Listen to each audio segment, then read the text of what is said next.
Ada pertanyaan pamungkas saya yang akan saya tanyakan kepada Bang VJ Daniel ini. Yaitu, Bang, sebenarnya lo mualaf apa enggak sih?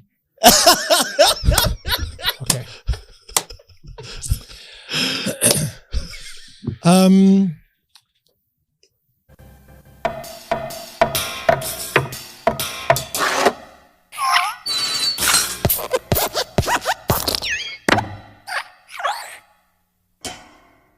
Shalom saudaraku, bertemu kembali dengan saya di Risans Channel dan saya harap teman-teman semua dalam keadaan sehat dan juga diberkati oleh Tuhan kita Yesus Kristus. Oke baik, jadi di video kali ini kita masih akan melanjutkan untuk membahas yang lagi viral ya beberapa belakangan ini, yaitu mengenai VJ Daniel Mananta ya, terkait kedekatannya dengan Ustadz Abdul Somad.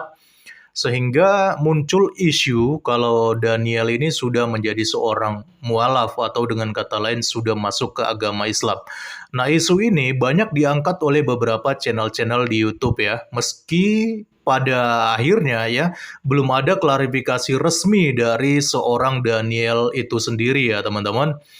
Nah, ternyata beberapa hari lalu ya Daniel Mananta ini ternyata sempat diundang di salah satu channel Islam, yaitu channel Kasih Solusi ya. Dan di channel ini diberikan judul seperti ini teman-teman.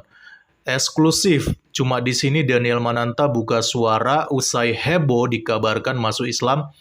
Dan kita lihat juga di judul thumbnailnya ya, dituliskan viral kabar jadi mualaf, begini klarifikasi Daniel Mananta. Nah teman-teman, durasi dari video ini sendiri itu cukup panjang ya. Ada sekitar 1 jam 30 menit.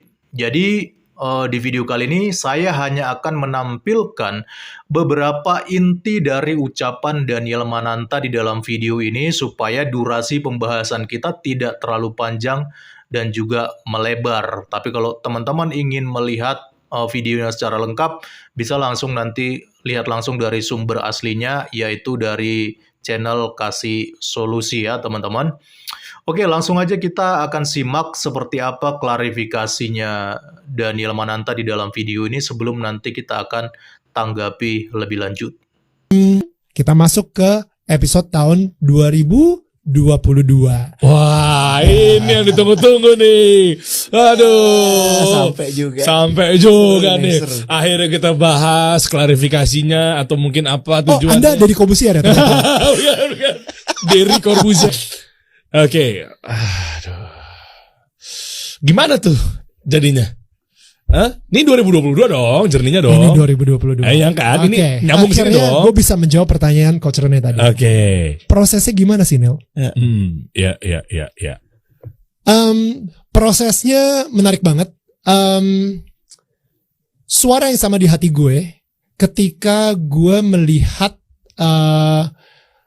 Ustadz Abdul Somad ditolak untuk masuk Singapura. Wow. Hati gue ngerasa sedih dan gue pengen ngobrol sama beliau. Ya, menurut pengakuan dari Daniel Mananta, ternyata ini masih hangat ya pertemuan dia dengan Ustadz Abdul Somad, yaitu tahun 2022. Mereka pernah sampai makan durian bareng ya. Dan orang-orang bertanya bagaimana prosesnya sehingga pertemuan ini bisa terjadi antara Daniel Mananta dengan Ustadz Abdul Somad. Nah sebenarnya hal ini menurut pengakuan dari Daniel Mananta itu sendiri, ini diawali dari keresahan dia ya. Yang mana tadi dia mengatakan kalau dia ini hatinya merasa sedih ketika melihat atau mendengar kabar tentang Abdul Somad yang pernah ditolak oleh negara Singapura ya. Jadi pada waktu itu ya beberapa bulan lalu ya kalau nggak salah itu kan Abdul Somad pernah ya teman-teman ketika dia berangkat ke Singapura dia ditolak di bagian imigrasinya ya.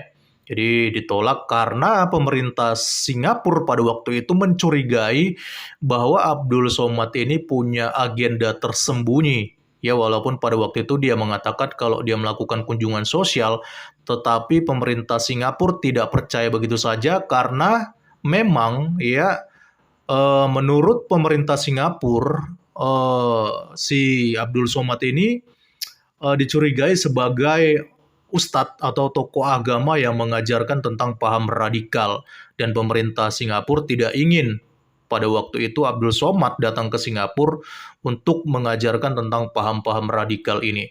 Dan akhirnya seperti kita tahu, Abdul Somad pun dipulangkan kembali ke Indonesia. Dan ternyata hal ini yang menjadi perhatian dari VJ Daniel Mananta ini, teman-teman. Ya, cukup perhatian juga ya ternyata Daniel ini, sehingga dia merasa sedih ketika Abdul Somad ditolak oleh pemerintah Singapura. Ya, pemerintah Singapura kan punya haknya sendiri untuk melindungi warga negaranya dari pengajaran-pengajaran yang radikal ya. Karena memang pada waktu itu kan si Abdul Somad ini kan sempat viral terkait dengan perkataannya tentang salib ada jin kafirnya. Dan itu jelas mengundang kemarahan orang-orang Kristen pada waktu itu, bahkan sampai si Abdul Somad sendiri dilaporkan. Walaupun pada akhirnya setelah diproses hukum, Abdul Somad tidak terkena pidana, teman-teman. Dan hal ini berbanding terbalik jikalau minoritas atau umat Kristen yang mungkin berbicara tentang Islam, pasti langsung diproses dan mudah sekali menjadi tersangka ya teman-teman. Apalagi dengan statement-statement yang seperti itu, yang jelas-jelas menyerang kepercayaan simbol-simbol di dalam agama tertentu ya. Tapi ya begitulah nasib minoritas di negara ini ya teman-teman. Sering sekali hukum itu tumpul ke mayoritas tetapi tajam ke minoritas. No, tapi seriously, in all seriousness, gue gak pernah ngomong ini di podcast manapun juga. Oke. Ketika gue ajak UAS ngobrol, itu adalah hari kedua gue kena tifus. Oh. Jadi di hari pertama ketika gue kena tifus, gue berdoa sama Tuhan. Gue bilang kayak, Tuhan, ini maksudnya apa ya? Apakah ternyata selama ini gue salah mendengar hati gue? Gue pikir Tuhan pengen gue untuk reach out ke UAS. Atau mungkin sebenarnya Tuhan gak pengen gue reach out ke UAS. Jadi ternyata gue salah nih. Selama ini mungkin inilah cara Tuhan untuk menggagalkan obrolan kita gitu. Dengan memberikan gue COVID gitu kan. Ya udah akhirnya gue PCR. Gue bilang kalau misalnya hasil PCR-nya keluar positif, gue cancel semuanya. Gue batalin karena gue akan nurut sama Tuhan gitu kan. Nah ternyata gue negatif. Oke. Gue negatif, abis itu alright, ini gue udah gak ngerti deh. Berarti gue tetap harus interview dong ya. Ya udah. Paginya sebelum gue interview UAS, gue sampai infus bro. Gue infus vitamin C, gue infus banyak lah koktail gitu lah pokoknya supaya gue bisa seger gitu ketika ketemu sama UAS dan untuk interviewnya. Gue pokoknya harus seprofesional mungkin. Dan ketika gue interview UAS, men, gue blank banget, blank seblank-blanknya. Oke. Ya, jadi yang kalian lihat di interview gue sama UAS, That's very honest. Makasih, Masya Allah. gue blank separah-parahnya. Ada satu momen ketika UAS lagi bercerita, gue cuman, ini kenapa keringat gue dingin banget? Aduh, ini tangan gue dingin banget. Ini kok tangan gue ngerasa kesemutan. Abis itu dia cerita, dan abis itu tiba-tiba dia diem. Aduh, Neil, pertanyaan berikutnya apa nih? Pertanyaan berikutnya apa? Gue langsung ngomong aja. Gue langsung ngomong, dan itu semua pertanyaan-pertanyaan yang gue tanya ke UAS, menurut gue itu source-nya bukan dari gue, karena Daniel Mananta yang profesional tidak akan mungkin bisa come up dengan pertanyaan-pertanyaan tersebut. Ngerti gak maksudnya? Paham. Oke. Didalamin lagi coba gimana? Menurut gue mungkin itu adalah semua bagian dari rencana Tuhan. Ketika gue ngomong, padahal otak gue itu lagi blank banget, tapi semua 1,5 jam lebih itu 1,5 jam obrolan kita itu udah dalam lindungan Tuhan gitu. Jadi bukan seorang Daniel lagi yang keluar. Gitu. Diarahkan. Ya mungkin kalau orchestrate-nya gitu. Mungkin kalau that's a beautiful word. Kalau Daniel yang keluarin mungkin dengan gayanya begini. Dengan gayanya mungkin gue akan coba mikir, wah ini harus yang kontroversial gimana nih? Oke, ini gimana caranya supaya gue. Jadi di situ gue yakin banget Tuhan lagi menunjukkan kasihnya atau cintanya kepada gue dan juga kepada UAS. Oke.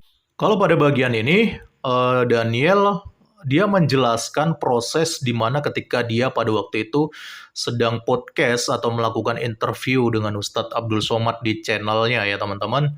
Karena memang itu merupakan hal yang cukup trending ya pada waktu itu. Apalagi kalau kita melihat dari channelnya Daniel Mananta ya, dengan begitu banyaknya narasumber yang pernah dia undang, baik itu narasumber dari Kristen dan sebagainya, itu tidak terlalu trending teman-teman kalau dibandingkan narasumbernya itu adalah Ustadz Abdul Somad. Bahkan kalau saya melihat ya view-nya penontonnya hanya puluhan ribu atau bahkan ratusan ribu. Tetapi ketika Abdul Somad yang menjadi narasumber di dalam podcastnya, wah itu angkanya mencapai 2 juta view lebih ya teman-teman.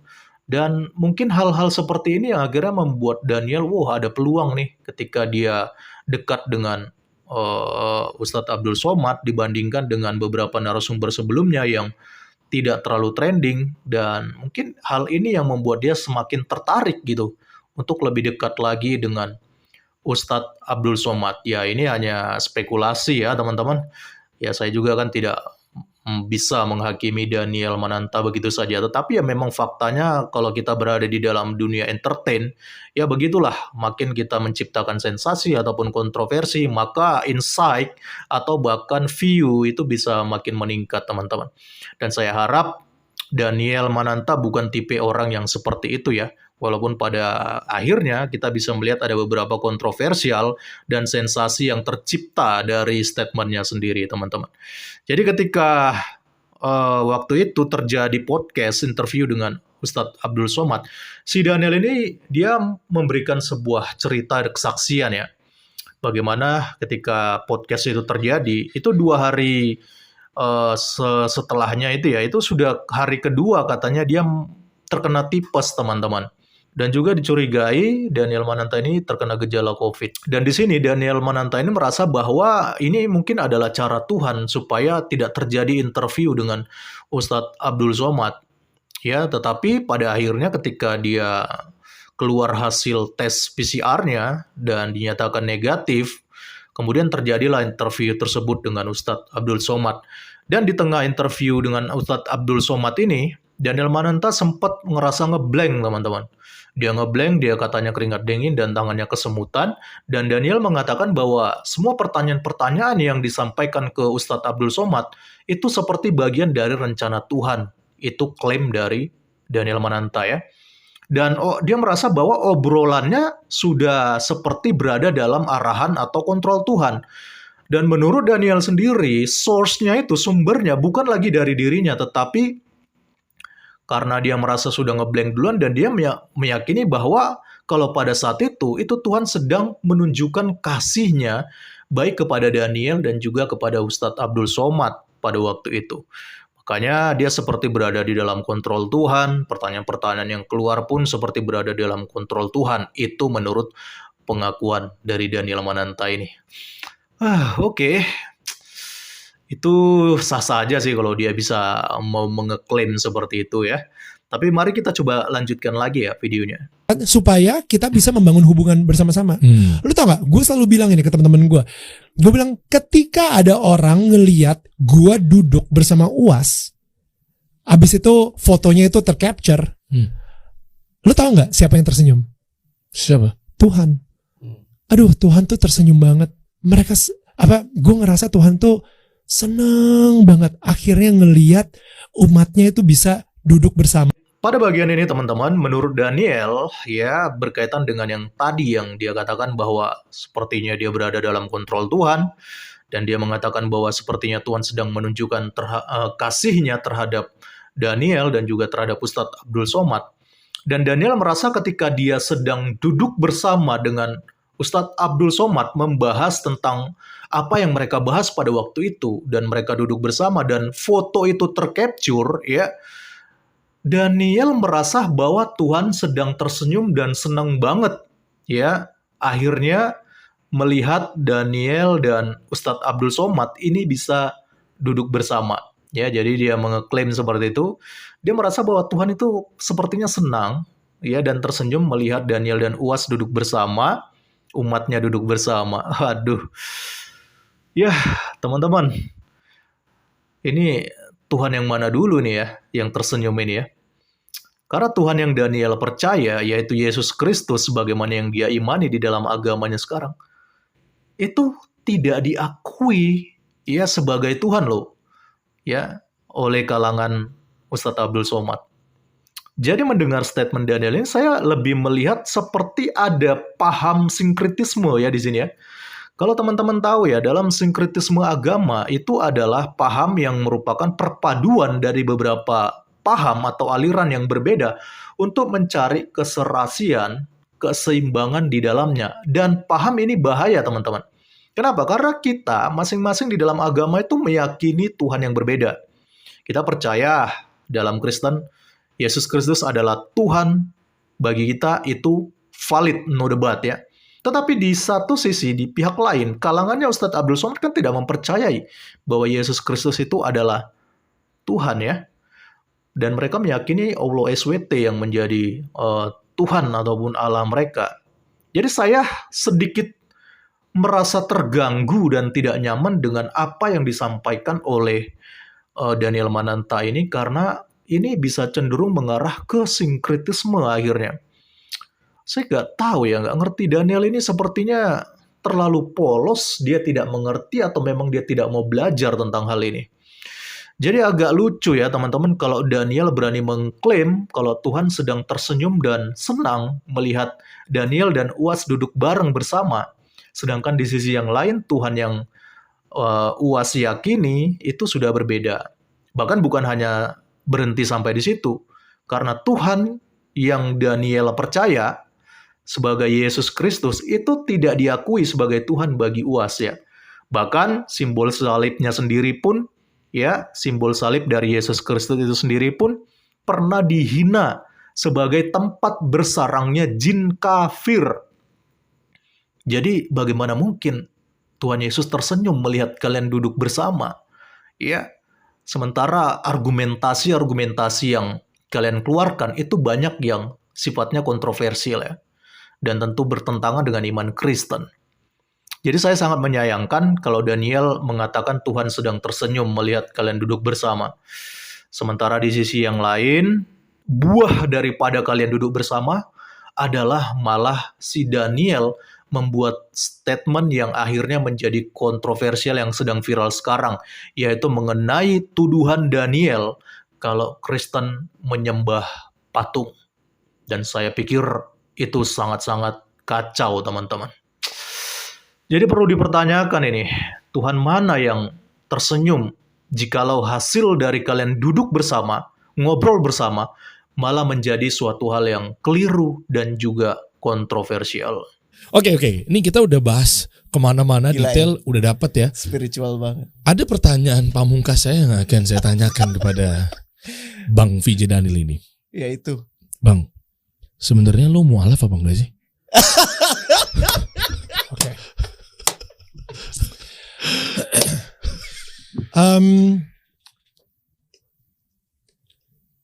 Kita tunggu setelah yang satu ini tetap dikasih solusi.